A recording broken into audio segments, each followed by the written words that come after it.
Welcome to Madeha Farm. So, maybe this is your sign to start your own farm dahil nagawi ka sa site ko na to. So, sana po subscribe my channel to have more information at madami po kaming ipopost na mga tips kung paano po magsimula ng maliit na farm.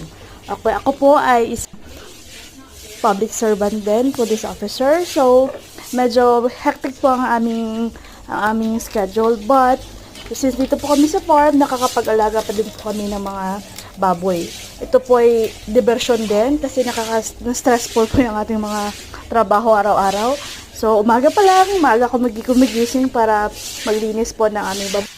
At pagkahapon, mabilis po din na nalilinisan kasi madami din po kaming tubig dito sa amin.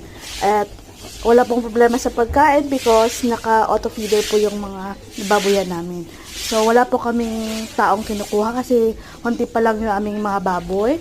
We only have 15 fatteners. 20 days pa lang po sila yan. So, ito po yung routine ko every morning at saka afternoon. And then in the weekend kapag may sa trabaho po si Mr. So, nakakawala po talaga ng stress pag tingnan yung mga alaga mo. At the same time, you're earning also. This is another source of income also. Hindi mo mamamalayan, kumikita ka na pala, nag-i-enjoy ka pa, tapos may trabaho ka pa. O, diba? So, kung ako sa'yo, habang bata-bata pa tayo, let's start our own farm business.